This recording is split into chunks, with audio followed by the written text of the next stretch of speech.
Это случилось в одном из филиалов крупного банка в центре города. Обычный летний день, полдень, жара давила на улице, но внутри офиса было прохладно и спокойно.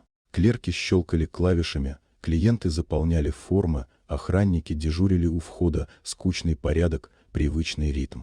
И вдруг все сорвалось. Двери распахнулись с грохотом, и в холл ворвался мужчина в черной одежде и маске. В руках у него был пистолет, а в голосе бешеная уверенность. Он двигался быстро, почти без колебаний, направляя оружие на сотрудников и требуя деньги.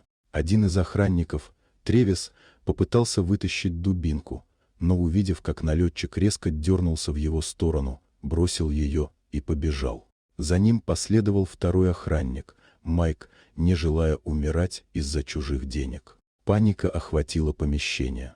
И тут она вышла из-за стойки. Новая сотрудница, которая устроилась на работу всего неделю назад. Ее звали Кейтлин, но все произносили это имя по-своему, кто-то говорил Кей, кто-то просто новенькая. Никто толком не знал, откуда она и что делала раньше. Она молча шагнула вперед, прямо на грабителя, не выказав ни страха, ни сомнения. Он успел заметить движение и навел на нее пистолет. Но она уже была рядом. Движение было резким, точным и неожиданным.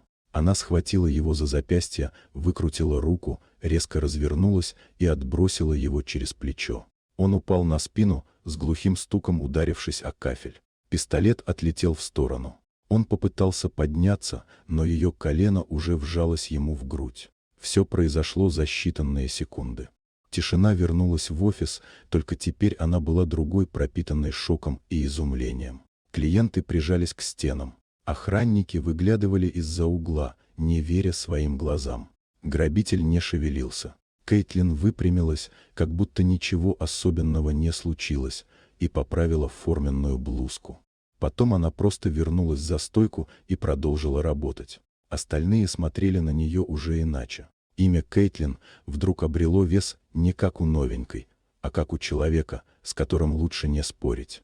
Если вам понравилась эта история, поставьте лайк и подпишитесь, впереди еще много удивительных рассказов. В элитном районе Малибу, где океан встречается с роскошью, кипела подготовка к свадьбе года.